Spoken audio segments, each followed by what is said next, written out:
let's get back to this.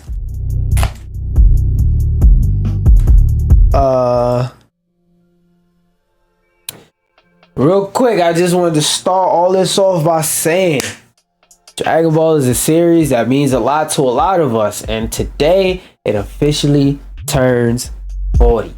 And I know, I may make my jokes about Dragon Ball, Sparking Zero and shit like that. And like I may say, y'all may have heard me say one of many a thousands times, I don't even think Dragon Ball is a great anime in terms of quality, but in terms of it putting so many people on and making so many people, you know, fall in love with anime and like anime as a genre and put on for the whole anime and manga genre outside of Japan, you gotta give it respect. So I give Dragon Ball its respect. I give it its flowers for what it did. I give it its respect, its flowers for what it did, but I may not like the anime all that personally, or I may not be obsessed with it, but I do want to give it its respect and say happy birthday, Dragon Ball. Thank you for being part of like the general gaming anime scene and putting many people way outside the audience that never otherwise would have found out about that type of like media. Thanks for putting us on to it. Now that we're done giving some positivity into the air, it's time to be a hater right quick. It's time to be a hater right quick. And I'm trying to keep repeating myself and saying it's time to be a hater right quick, hoping that maybe it's time to be a hater real quick, man. Of the 6 games nominated for the 2024 Game of the Year Awards, Black Myth Wukong garners attention as a standout choice, but not for the right reasons. And you may be looking at this image, this headline, saying, why would you say that? Why are you saying that Black Myth Wukong stands out in this lineup? Well, it's because Black Myth Wukong is the lowest rated game to ever be nominated for Game of the Year. And when did the Game Awards first start? When was the first Game Awards? Holy Spirit, activate. Wait. When was the first Game Awards? 2014. So from 2014 to now, this has been the worst game, the worst rated game up there. Now I want to look into the article and look and see what specifically do they cite for the rating, because if you're citing a specific publication, unless it's like something like Metacritic, that's just I think aggregate is the term, where they take a bunch of data and just show you like the average basically. So yeah, according to the synopsis, this is going to determine if I read the rest of this shit or not. Black Myth Wukong is the lowest rated nominee for the Game of the Awards for the Game Awards Game of the Year with a Metascore of 81. Some fans are unhappy with the 2024 nominees like Black Myth Wukong and that bitch ass Elden Ring. How the fuck a DLC going to earn Game of the Year or even be able to compete for Game of the Year? That shit is stupid to me. I don't agree with that at all. And I low-key been like accidentally on beat the last times I was talking while his beat was playing. Anyway, Black Myth Wukong compared to highly rated alternatives. Yeah, a couple other games I saw, cause it's crazy, because I can show you in the other tab. I was just watching a video about it, and like there's quite a few other games that came out this year that deserve this spot more, that had similar or slightly higher ratings. So the average scores of this year's Game of the Year nominees range from 81 to 94, with Black Myth Wukong standing out as the lowest. I don't really have too much else to say about the. Oh, actually, they put it side by side. Astrobot, of course, leading the pack with a 94. Balataro, 90. Black Myth Wukong stands out with a stark. I like that they put everything side by side so you could really see why this is fucking wild. Everything else here is straight 90 plus. Balataro, even though that's like an indie little card mobile game, that shit got rated a 90. Astrobot, the highest, is tied for the highest rated one here with Metaphor, which is a respectable thing to be able to say. Second highest, Final Fantasy Rebirth. And then we got Black Myth Wukong 10 points away from everybody. And the reason why this looks strange is because it's rare that any game gets like an 100 from everybody, right? It is extremely rare. This game, like games that get scores like 94, 90 plus on something like Metacritic, that means that across the board, a lot of publications gave this game a 10 out of 10, and maybe here or there, you might have a salty publisher, salty that they had to come out of pocket for the game or some shit like that, that might give it a 6 out of 10 for what other outlets will call 8 out of 10, 9 out of 10 game, and people playing the game will call amazing, great, fantastic fucking game. So it's hard to get a 90. And it's even harder to get above a 90. I'm not gonna say it's easy to get an 80, but if we're talking about games on the level of the standard of what we should hold Game of the Year to, 80 is fucking horrible. That's horrendous. That's terrible. In the context of this conversation, because I don't want you dumbass Wukong niggas on my dick. In the context of this conversation, 81 in the context of this conversation is a horrible score.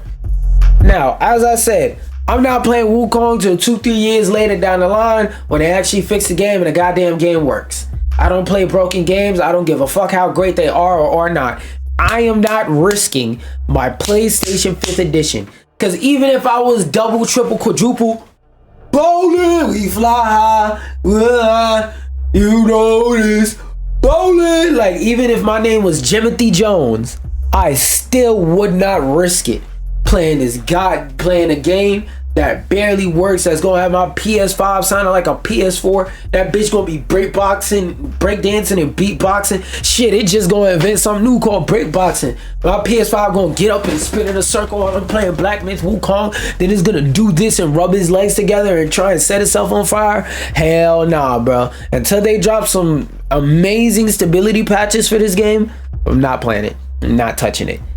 But there's some things that look cool, some things that don't. There's also some quality of life shit I also want to wait for to see if it gets implemented, to see if I want to play this game, because from my understanding, grinding in this game is pretty bad, and I don't like when a game doesn't leave room for skill expression.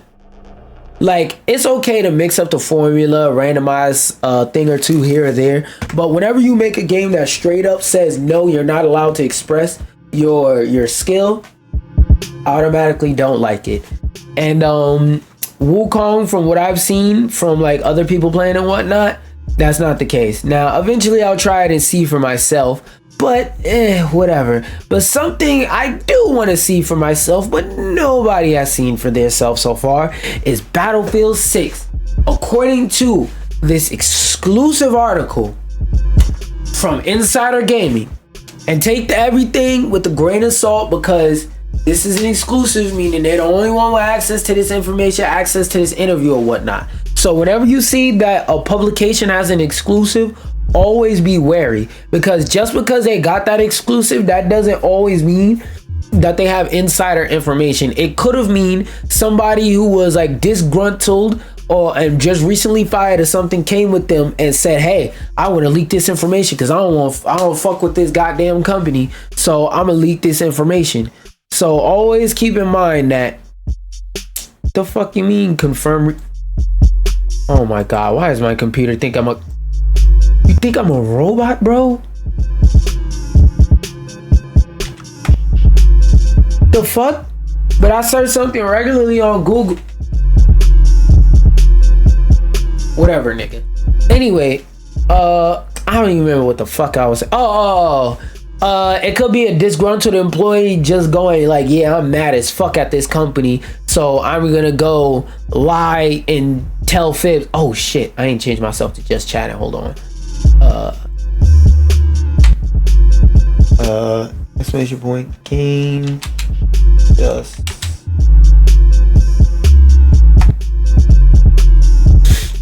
Okay, cool. Anyway, what was I saying about this? yeah, y'all pretty much get the point. But let's read, because for the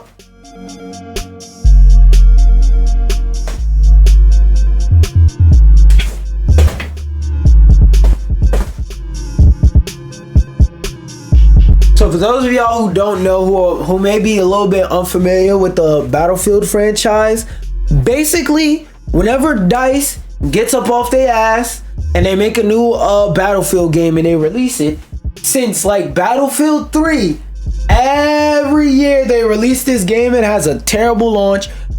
It's glitchy, it doesn't work, nobody can log into the game and people can play the game. There's a bunch of bugs, desyncing, bad online, excuse me for burping earlier, but this game usually never works on launch.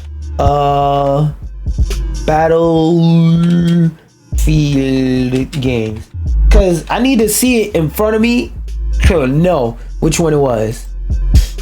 No, let me see if I could get a Wikipedia list. Yeah, there we go.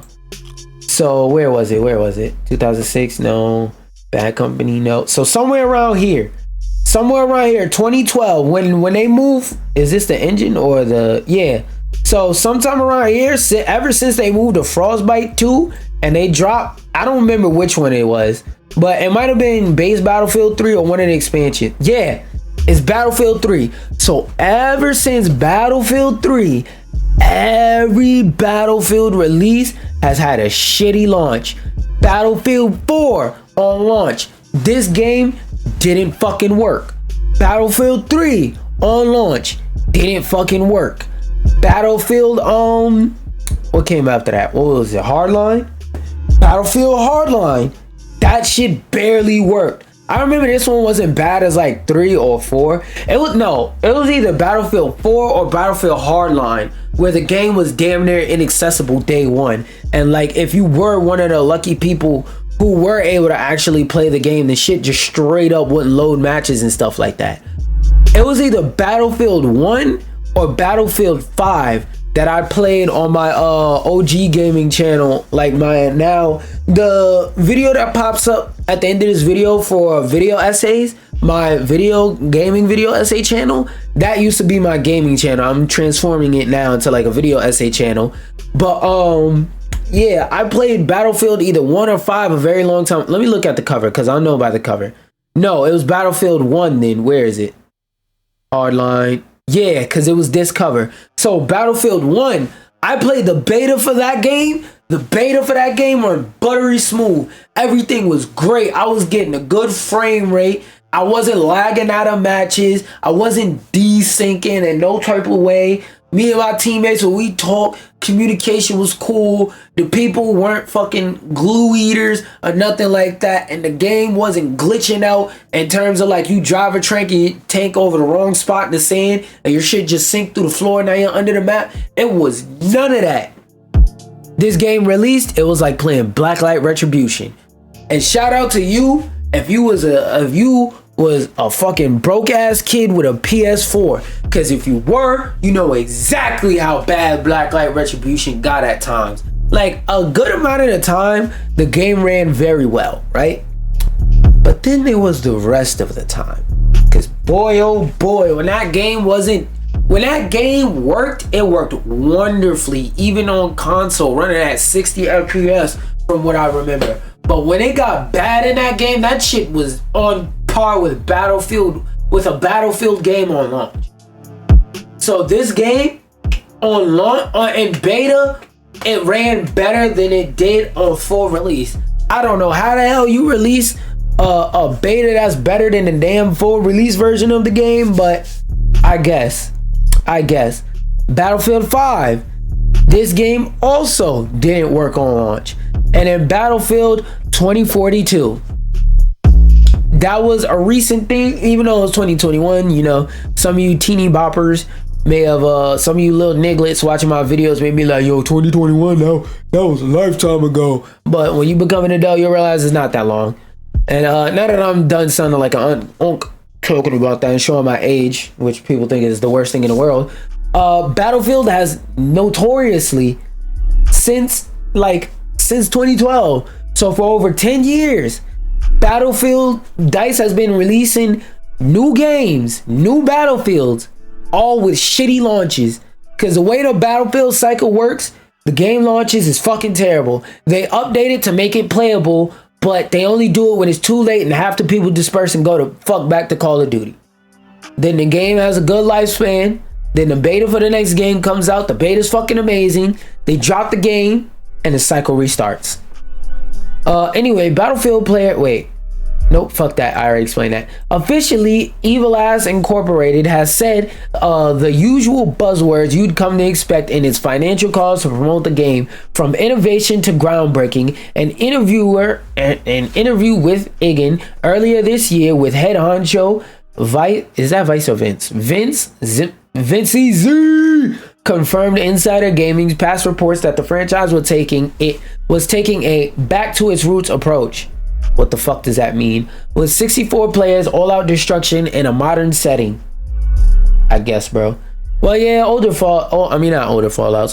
Battlefields did used to be more of like a modern day thing. Then they randomly went to like World War I or World War II or whatever the fuck. Then they said, let's jettison to the future.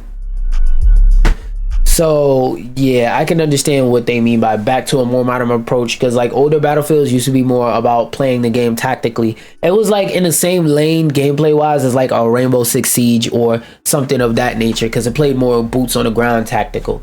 Considering the franchise's last 4 blunders, it's understandable, but this time Evil Ass Incorporated and DICE seem to be all in on ensuring it doesn't happen a third this time. On a funding front, the next Battlefield has the most resources in the franchise's history. Oh boy, and I hope they don't try and punish the players with a bunch of inexpensive, overpriced microtransactions. And remember what I said last time I talked about things being overpriced. Overpriced is relative to who is your buyer base. So something costing $1,000, if everybody who likes to buy this type of product agrees that it's worth $1,000, then it's worth $1,000. Give a fuck how much you spent making it. If everybody agrees an item that is of the quality we expect should cost $1,000, it should cost $1,000. Now if you spend $900 making this shit and every other company spends $200 making this shit, and now you want to charge people fucking $2,000 for something that everybody agrees should be $1,000, you're gonna have a real hard time selling that shit, if you even sell at all. Excuse me. But I hope they don't pass on the price and the fact that they're spending the most resources ever. I hope they don't pass that on to the consumer by overpricing and microtransactioning the fuck out of this game. Because I'm not gonna lie, I have never been a fan of the idea of releasing a $60 game and then charging niggas for microtransactions inside the game. No. 4 studios are currently working on Battlefield. DICE, Motive, Criterion Games, and Ripple Effect. Just because you throw more employees on it doesn't mean it's gonna be good. Have you ever heard of the phrase, too many cooks in the kitchen? Now, I'm not saying that's going to be the case or that is the case, but it's not impossible that could become the case. That they could, by throwing more studios at it, now that's more people in positions of authority that could potentially feel like their authority position is challenged. That's more creative ideas for it to be more likely for people to like clash creatively and idea wise. So this may not be the W you think it is, boss man. We'll see in long term, but I wouldn't say this like I wouldn't say this is like a deep dark red flag. I would say this is more like I'll keep an eye out. This could be a hindsight red flag. I'll put it like this: it's pink. It's a nice, pretty shade of pink, like this upper bar right here, but a little bit brighter. It's a nice, pretty shade of pink. Like, let me show you. Like this right here, like on her Velcro suit or whatever the fuck, there's a nice pretty bright shade of pink. It's not red, it's not white, it's noticeable. More importantly, Evil Ass Niggas Incorporated and its studios seem more interesting in gaining player feedback this time around. What do I always say about games and consulting? Just because there's people consulting on the game, just because there's people giving them criticism and giving them pointers on things that's wrong with the game, doesn't mean they have to listen. People could talk and yell and shout into a fucking void for all we know. Just because they talk doesn't mean people are gonna. Just because people are talking to them, that doesn't mean people are gonna listen. Hopefully they actually do, but. And also, hopefully they listen to like advice that actually applies to their situation. Because it is possible for somebody to give you advice that's irrelevant or that's absolutely fucking stupid and bonkers, if you really think about it, that nobody else agrees with. So just because they're getting Blair feedback and Blair advice, that doesn't mean they're getting good feedback or good advice. You need to get people who know what the fuck they're talking about and people who don't know what the fuck they're talking about, and try and find a common ground in between those people. Almost every game. Oh wait. Of course, it's not uncommon for games to have play testers during development. True, almost every game does. That is a fact. Sources say, like I said, could be a disgruntled employee, say that playtests with external players are happening much more frequently than in past installments. And the amount of data and feedback collected is the most the franchise has seen in its history. From small feedback sessions to large-scale player tests, Battlefield is now taking the much-needed player-first approach. This ain't doing nothing for me so far. It's an approach that we'll see continue to be played out coming to the start of the year too, as it's understood that Evil Ass Niggas Incorporated and its studios have been eyeing up the return of the Battlefield community test environment, but to what scale that's incorporated at this time is unclear. All in all, Battlefield seems to be trying to mend the mistakes it's made with a return to a modern military shooter with destruction, 4 classes, and well, it could be role-based classes instead of something like the finals or something like Rainbow Six Siege, where it's like character powers versus the finals is more like general like stereotypes tied to an archetype, where like the heavy is like they're really strong, they can knock down walls, they're really the people that tear buildings down, versus like the medium, where they're more of like a tactical player, and then there's the lights where you want to dash around and do a bunch of random cool ass shit. That's who you pick. So I don't know what I don't know. All in all, blah. Modern military for classes 64. That being said, we are still a yearish from release and things can change, but so far at least, Battlefield could be back. True. And I just want to leave this section off with a quote from Miyamoto that I love, that I think more of these studios should, pay attention to and take to heart. A delayed game is eventually good. A rushed game will always be bad. A delayed game will eventually be good. Let's go on though. Space Marines 2 banning mods from public online play. Now, my first reaction when I saw this was, they weren't already? What the fuck? But maybe it's something I don't know. Maybe it's something I'm missing. Maybe it's something that I haven't really heard about or been paying attention to, that I just may or may not know about. So we're gonna read the synopsis, and if I need more detail, we'll skim around. Saber Interactive will ban mods from public matches in Warhammer due to issues affecting the player experience. Yeah, it's often going to be constant desyncing and stuff like this. Impressive player milestones demonstrate Space Marines 2 popularity despite issues that have cropped up since the launch. The ban will go into effect with the next major update in December, but mods will still be allowed in private lobbies and Eternal War lobbies. What did I say to? Wait, first off, let's clap it up for them. Let's clap it up. You sit, please. Sit. Sit. Sit. Sit. Bro. Good. Nothing under you. You can sit fine. Okay. My fault. I had to talk to my dog. Let's clap it up again. What did I say the other day when I was talking about Larian Studios and whatnot and Baldur's Gate 3? More people who make console versions / console ports of games should, excuse me,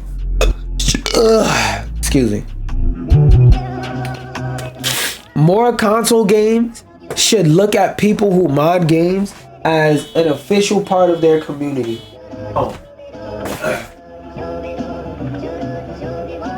Should look at people who mod games as an official part of their community and respect it. I don't have much to say. Another fucking clap it up again. Another fucking W.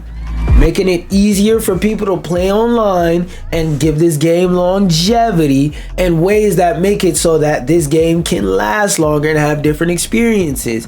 And if people are able to add mods into their private lobbies, what that mean is whenever people want to, you know, put on a certain type of mod, let's say a low gravity mod for Space Marines or a turbo mod or something like that, to change up the way the gameplay is in a way that the developers, like the official developers at Saber Interactive, don't have the like monetary resources or the time or the personnel with the proper expertise to do, people in the community could make a mod. People could install that mod and enable that mod in their in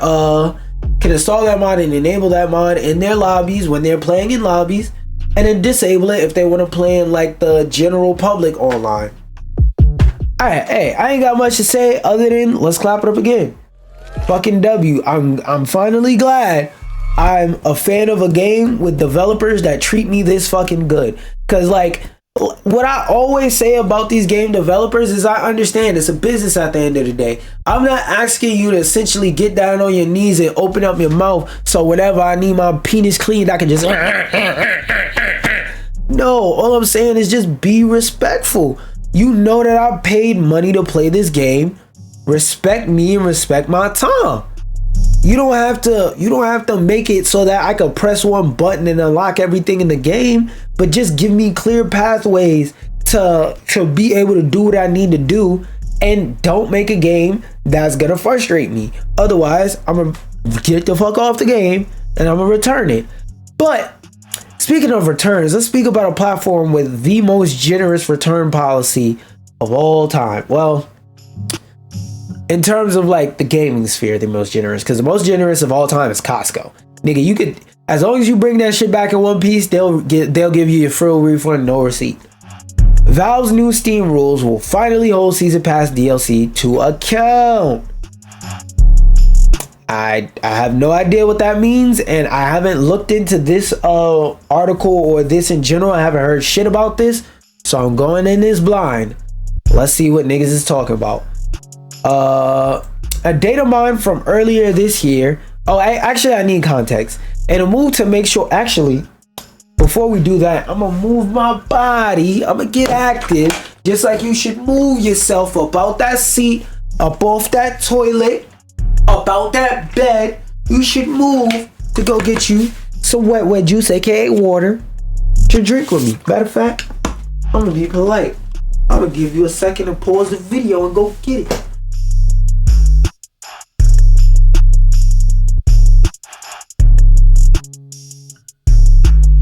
I ain't even got a beard. I'm just stroking the sides of my face waiting for your ass. Now that you had enough chance to either pause it and come back or run and dip, get a cup, get a cup, rinse it out, put some ice in that bitch, water. Let's toast. Let's toast. Tink to Dragon Ball's birthday, nigga. Or we take another shot of water. Let's toast again. Tink to being healthy, bitch ass nigga.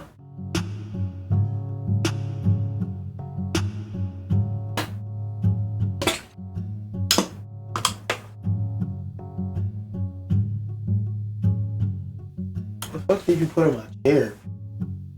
Oh, God, that was me. That's a little chunk from the ramen I was eating. Anyway, now let's move on back to talking about this article and how Steam is trying to make sure developers and publishers don't stray from their promises and commitments when it comes to season passes. Steam is now toughening up its guidelines.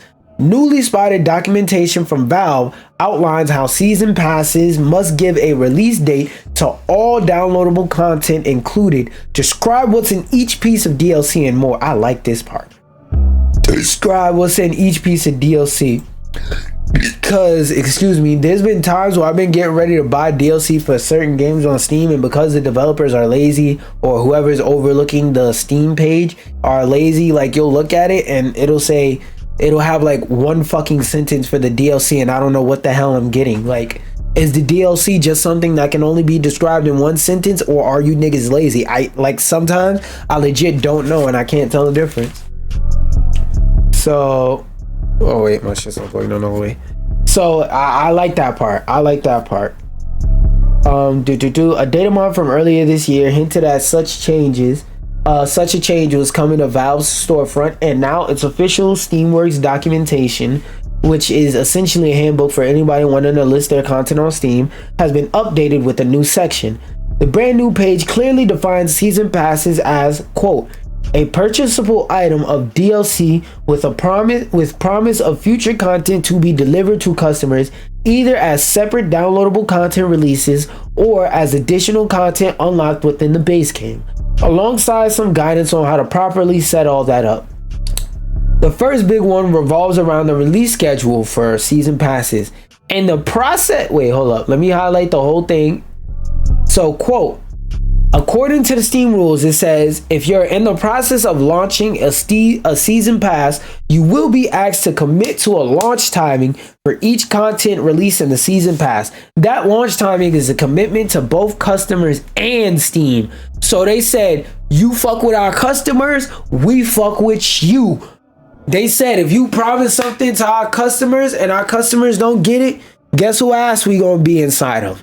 Yours. Because you're the developer, and the first thing people going to do when they don't get what they ask for, they're going to turn to Steam. And then now we got to turn to your ass and be like, hey, them $5, all of that, let's say 5,000, that $5,000 in pre-orders for the season pass that you got, yeah, some of them people is requesting that back, and you're going to have to give us some of that money back, gang, because we're going to have to give that money back to the customer. So it's like, yo, they're like, you fuck with us, you fuck with the customers, you fuck with us, because we got to deal with any bullshit that y'all try to pull. So no. We gonna be on your ass before they get on our ass. Sometimes that's what you need to see from a platform. You need to see a platform saying, hey, look, we'll get on their ass on your behalf. And this is the type of things that customers like, that people of player bases like whenever they're gaming on a platform, because what? The people in charge know what the fuck they're doing. The people who run Steam were gamers before they were business people. A lot of these people were born, groomed, and raised to be business people, and they see video games make money, and they want to throw some money into it and try and make money and force things that shouldn't be forced to happen. Steam, on the other hand, is comprised of personnel and like leadership that actually knows about how gamers feel and how gamers interact with things, because they themselves are gamers. And like I say, you don't always have to be exactly a gamer. You just have to understand your customer. You have to have some level of understanding with your customer, and their level of understanding is through directly being the customer at one point. Even now, probably they're still customers partly. That launch timing is a commitment. If you aren't ready to clearly communicate about the content included in each piece of downloadable content, and they said, if you're not willing to tell us exactly what's in here and when it's coming, shut the fuck up. I like that. They said, hey, I like this. I like this part. I love this quote. I love this quote right here. Because some people gonna be like, oh my god, that's so mean. No, you gotta be clear, stiff, and firm. Just like my BBC, when I see your ugly ass mama before I'm about to pipe her down and give you a little brother. Yeah, this what they need to be, that type of firm. If you aren't ready to clearly communicate about the content included in each DLC, and as in not only that, but also when each DLC will be ready for launch, then shut the fuck up. We don't want to hear about it. We don't want to hear about some shit you think you can get done by this time. No, bitch, will it be done? Yes or no? I love that. I like that. We need a little bit more aggression from Steam. God damn it. They terms of service is not terms of service. Their platform is friendly to like indie developers and people who are like independently publishing games, and I like that. But it's some people you need to stiffen up for. And the new guidance, which was spotted by PD, the creator of tracking site SteamDB, Valve also lays out its expectations when it comes to release schedules, quarter and year. For example, January to March 2025 or season/year is acceptable. Of course, a date that's more precise is also fine. So for example, June 2025 or June 1st, 2025. It also now asks that each piece of DLC come with a brief description that's included. Let's open this image in a new tab. Let's read it a little bit closer. Delaying or canceling. We understand that game development doesn't always go as planned. If you think you aren't going to be able to release a DLC into the season pass by the quarter you promised, we allow you to self-reschedule the release date one time only during the season pass. You could pick a new date up to 3 months later than you originally selected. If for some reason you need to delay more than that, you're gonna have to talk to us, gang. If you cancel DLC in the season pass, customers will be automatically given a refund. Let's look at the notes. Fuck it. Under the Steam distribution agreement, you have provided a warranty to Valve that your DLC will conform in all respects to the descriptions provided. Even if there has not yet been a customer complaint, Valve may take action. Okay, yeah, this is basically the cover our ass corporate speak shit. Not reading that, we know that what that is. And if you don't know what that is, let me explain it like this. It's basically their way of saying, if we need to take action against your game, the rules will right the fuck there. There is some wiggle room in that developers and publishers can self-reschedule and self-release, blah, blah, blah, blah, up to 3 months later. It also says that if a piece of DLC intended to be released and the season pass is canceled, blah, I just read that. I literally just read that. It's fairly rare for pieces of DLC already promising a season pass and never see the light of day. Usually that only happens when they intended to make it at this time, but usually it's a thing of either they run out of funding or the game, something happens where the game just arrives beyond dead to where they can't do anything other than go. There's no point on continuing working on this game. Like for example, Concord promised a new fully animated cutscene for the game every week. Been like 2-3 weeks since we got a new cutscene. Why? Because the game fucking died.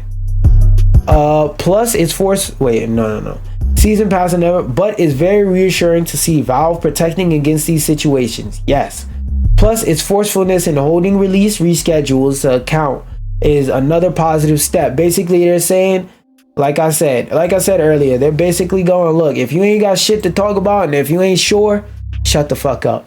This one I really just want to read the cliff notes for, but apparently the company that we was talking about yesterday that Sony wants to buy, which for people who play games, basically, I hate to simplify it like this because it's more than this, but for people who play video games, the reason why this is relevant to us is because Kadokawa owns From Software. Now, if you're a little slow and you're not following, From Software, they're the maker of the Dark Souls series, Demon Souls, Elden Ring, and that's right, Bloodborne.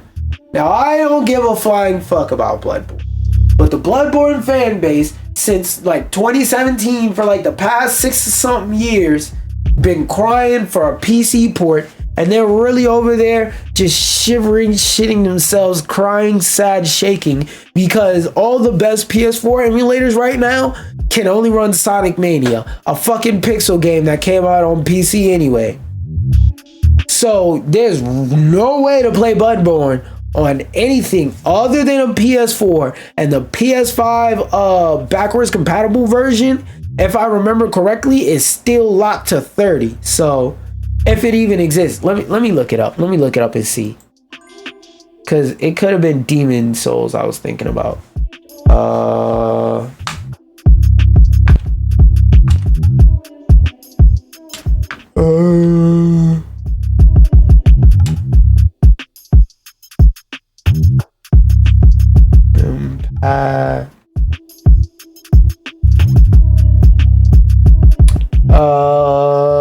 Oh yeah. So as you see right there, according to Electronic First, which I've never heard of this fucking company or publication. Let me see. I might have to add them to the list of publications that I look at if they have a fucking Twitter. Okay, yeah, game reviews, walkthroughs, and the first thing I see up there is this.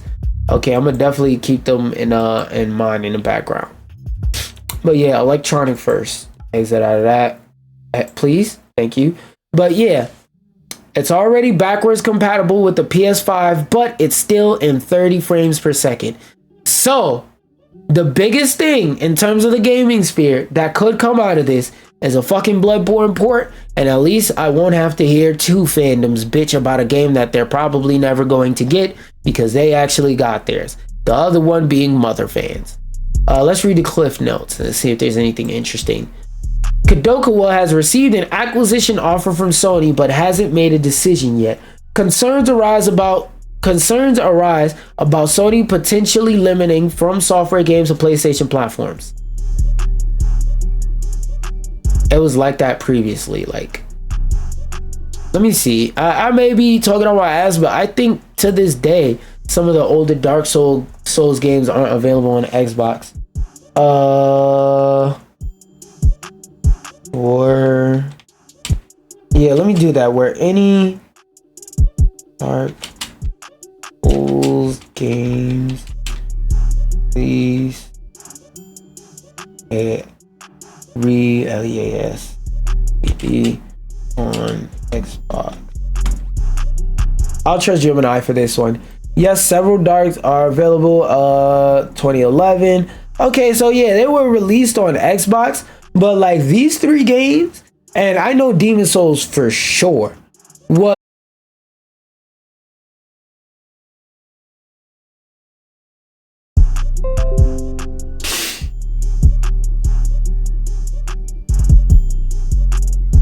Please, what the fuck? Okay, my shit is strong as fuck. Why did why did my shit randomly just disconnect? I don't understand this internet at times. Yeah, it's getting fucking 90 up. Why did this shit just randomly DC? I don't get it. I don't get it. But back to what I was saying. This was primarily like a PlayStation game. So Sony owning this company, I don't think there's a real worry about this. I don't think this is the real concern. I think the real concern should be about Sony trying to monopolize the entertainment industry. Sony might be owing Kadokawa's anime catalog for its Crunchyroll services. This is the real thing that could come out of this. Like this, the Bloodborne thing would be like a net positive for the gaming community, but this is really why they're going after that company. For the anime that they got. That's really why they're going after them. But speaking of another thing that we're going after, I saw this video. I saw it was about the PS5 Pro update. I heard him say something about how it works, and I said, I'm not gonna watch it. I'm going to mute it, put it off my screen, and I tapped on my screen half blind, and I added it to my damn raindrop, and now we're gonna look at everything that way. A PS5, but I can play the music.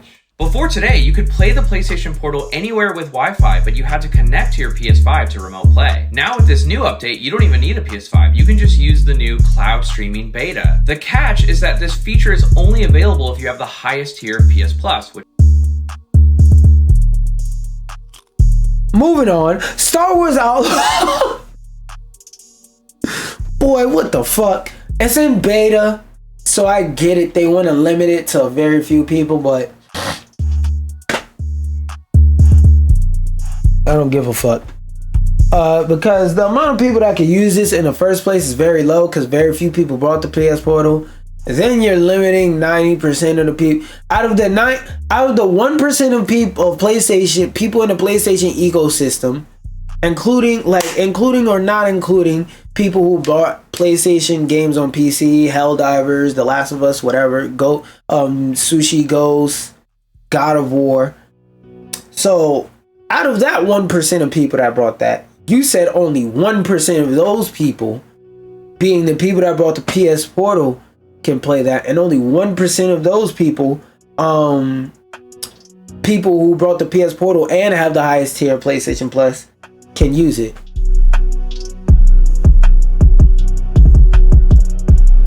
You don't make that a free standard base feature, or at least for the yellow tier. The fuck out of here.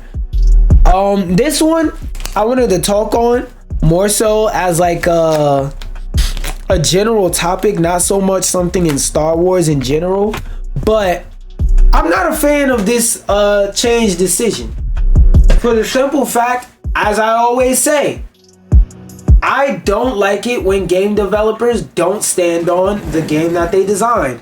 I feel like to a certain extent, yes, like I was complaining earlier, yes, you should listen to people who play your game and who actually know what the fuck you're talking about. But I feel like certain things there should be that you stand on no matter what a nigga says, and there should be certain things that you stand on that, like, if they're an integral part of your game, should be an integral part of your game. Star Wars Outlaws, which for those of you who don't understand, is supposed to mostly be a stealth game, because Kay Vest, the main character, she's supposed to be a normal ass person. Now, I'm not too familiar with Star Wars lore, so forgive me if I say something that's talking on my ass.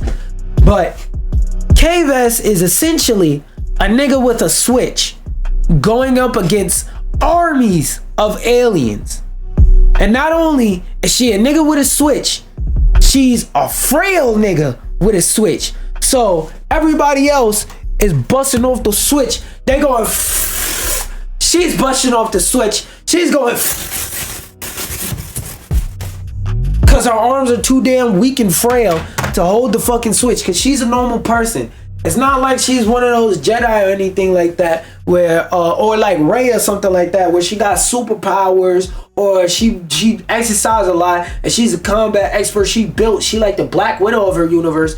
No, she is a regular frail bodied chick with a gun and a pet on her shoulder. She has a fucking space gerbil lizard that's on her shoulder with a switch. I think it's okay to make a game where you gotta fight against armies of people with a switch and a space gerbil. I think it's okay to make it a stealth game. Now, a lot of people current day are too pussy to play a stealth game. A lot of people want every game with a gun to play like Call of Duty, Fortnite. Okay, this is a problem that happened constantly in the Xbox 360 era of games. Every time people saw a game with a first person view with somebody sticking a gun out in front of themselves like this, they wanted, if it didn't play like Call of Duty, oh, the shooting's too slow. Oh, the shooting's too fast. Oh, I don't like this aspect. Oh, you get to have a super double triple jump. Oh, this shit's just trying to be Call of Duty Halo. Blah, blah, blah, blah, blah. Everybody wants every fucking game to play like Crash Out Simulator. You just run in and shoot at all the bad guys and you defeat all the damn bad guys as they go. It must have been the wind. Constantly over and over. I think for the sake of immersion in this game, I don't like the idea of this change. Because like one of the things that appealed to me about this game that made me say, you know what, I might give it a chance in like a couple years when this game drops in price to like $10-20 is the fact that it's a hardcore stealth game where they make it so that if you don't stealth, you lose the mission. Like I was like, that sounds like it's gonna be annoying, but it's one of those things that's like, it's annoying, but I understand why it's there and I accept it, you know? It's like when you hang around your annoying, let's say you got a bunch of cousins that do bad shit. They go outside, they gangbang, they do drugs, whatever. And let's say all the rest of your little cousins, brothers and sisters is like that. And this one does, the youngest one, let's say, is play Fortnite all day.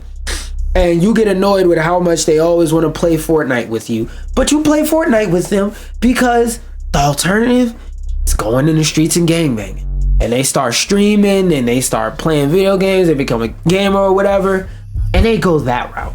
And it's like, it's so annoying that you're a fucking nerd that talks about Fortnite all day. But it's like, you know, being that I know what the alternative is and that the alternative is much worse, I don't mind that you're a fucking nerd that stays in a crib and plays Fortnite all the time and you make your whole personality Fortnite. You know what? It's better than making your whole personality shoot niggas. Okay? So it's like that. Like, you don't necessarily want it to be that way, and that's not the best possible way in your opinion or for your taste on how it could be, but it's like, you know, going with the alternative, in my opinion, is a bit worse. This is the alternative. I feel like them taking out the force stealth is turning this game into a crash out simulator. Now, where they could meet people in the middle with the happy medium is they could do it like this. They could have a setting on in the beginning of the game, like when you first start the game or after this update happens, if you've already started the game, they show you an option on the screen that says, do you want to turn on force stealth? And they have a little blurb saying for certain missions, and they'll tell you how they'll indicate what those missions are. For certain missions, you'll be forced to use stealth, or even if they lock it behind a difficulty setting. Nah, I think force stealth should be just on, period. No matter what difficulty you pick, as long as you select the setting. And it could be one of the game settings. So I'll read a bit more about this, see if there's anything like further I could get. But those are like just my general thoughts based on what I know about the topic and what I understand. Now, y'all can feel free to go back and forth with me in the comments. I'll respond, you know, as long as you're a civil human being. If not, I'm just gonna say some bullshit, but let's go further. The extent to which Star Wars Outlaws is a stealth game came as something of a surprise, given how much the pre-release promo materials and Star Wars itself focus on the joys of blasting stuff. Again, I don't know if you niggas have ever seen. Let me show y'all a picture of K-Vess. I think that's shorty name, if I'm not mistaken. If I'm not confusing her with a different name. Oh no, yeah, that is K-Vess. No, that's AI. That's not what she actually looks. I see Laura. All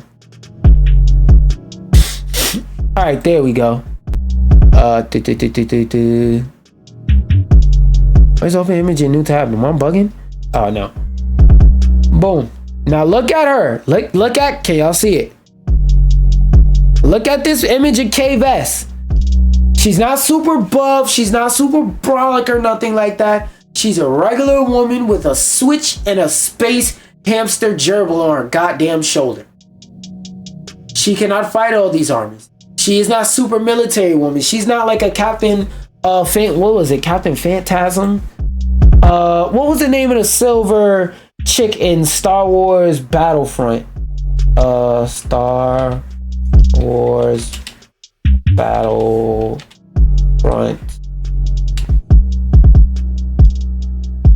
I remember she was a villain. Darth Maul. Yeah, Captain Phantasm. Like, she isn't a Captain or a Cantum Phasm. However the fuck you pronounce this. She isn't like her, where she's like supposed to be this badass, not necessarily super soldier in terms of like Captain America. She has like a shield and she has superpowers, but super soldier in terms of like all the equipment and like the peak human physiology and stuff like that. She's a super military strategist in terms of super soldier like that. Like, she's supposed to be a super badass soldier female general. I I expect her to have a crash out mode or a game starring her to be crash out mode. K-Vest, again, she is a frail body 5'2" chick with a fucking switch. I would like to play that game with a bit of stealth. Where was I? Given how much pre-release promo, Reckner acknowledged that some people just don't dig it and that missions requiring players to avoid detection could feel frustrating or unfair. Lower the difficulty. Play a different game. Those feelings were exacerbated by the game's sometimes unpredictable and inconsistent stealth mechanics. Now, what it sounds like is not that they needed to turn it off, but that they needed to make it actually fucking work. Please, game developers, if something in a game doesn't work, fix it. Attempt to fix it before you remove it. Because it, from what it looks like from the outside looking in, again, could always be something I'm missing. It looks like what they did is they just said, fuck it, turn it off. They're complaining, turn it off. Let's not try to fix it. Let's just turn it straight the fuck off. Fuck everybody who likes it. Turn it off. And so it's out. Stealth requirements are being removed from almost all quest objectives. Sneaking around will remain an option and the best way to approach most missions, because some is a goddamn lie. This game was designed to be mostly a stealth game. So making a stealth game where you turn off the stealth, no, the missions are not going to feel better designed if you turn off the core mechanic they were designed around. Get the fuck out of here. Sneaking around will remain an option and the best way to approach most missions. But the change mean this sentence structure is confusing because you put a comma then but. But is a conjunction. You don't need to use a comma whenever you use but. But the change means that if you're caught, you'll be able to start shooting it out, go crash out mode, instead of being reset to the previous checkpoint, which again makes it feel like you're just playing this game in Call of Duty crash out mode, where you get to be the superhero, super soldier of the goddamn year. Again, Shorty is a frail body 5'2" chick with a switch and a gerbil reptile on her shoulder. Why the fuck is she able to go military man all the time? That boy said the changes are first step in expanding player choice. Like I said, you could have put a switch or made the feature actually fucking work so it wasn't frustrating, but you know, just turn it all the way the fuck off. A point he touched on when he was announced, what the fuck? What? A point he touched on when he was announced? This nigga announced himself and then started touching on things? Was the new creative director of Star Wars Outlaws early in November. We know many of you enjoy the stealth approach, so it's important for us to preserve that playstyle while also giving you the freedom to decide how to tackle each mission. Ultimately, you'll have the choice to sneak, go in. I hate that shit when they break up the middle of the quote and say he wrote. Like, bitch, you told me before I started reading a quote that it's a quote he wrote. Of course I'm reading what he wrote, dumbass nigga. I'm still reading in between the quotes. How to tackle each mission. Ultimately, you'll have the choice to sneak, go in, combat first, or, my personal favorite, sneak until you're caught, then blast your way out. Whatever. Combat will also be enabled in syndicate districts, which players previously had to sneak into if they weren't on good terms with the syndicate in question. So basically, she's fucking Rambo. This is Rambo. This is Space Rambo. This game is not supposed to be Space Rambo. This reminds me of that fucking that thing on Twitter that's going viral right now, where they said there's no such thing as bad game design. That's just some shit that YouTubers made up. This right here is taking non-functional game design and making it bad retroactively with updates. You designed a game to prioritize stealth and make shooting shit up and crashing out a last/secondary option just to get bullied by people who already weren't playing the game, to make it crash out, to make it a crash out simulator, to make it where you could just be Rambo in space, when originally this game wasn't designed to be Rambo in space. I don't like that. I don't like that. Which players previously had to sneak into if they weren't on good terms with the syndicate. Now they'll be able to enter these areas peacefully if they've built up a good rep, sneak in as they could previously, or just hammer through. Personally, I like stealth in video games. If I have the option to sneak through quietly and drop no bodies as I go, that's the path I'm going to take. Any beefy clown can hose down a room with a portable autocannon after all. But getting through with nothing but a pistol, yeah, it's just you spitting how you like to play, and that's just them fluffing the article. I don't really like that change. That's making, if it's a switch that you get to turn on, then yeah, but just damn near taking it out the game entirely, I don't like that. That's you folding.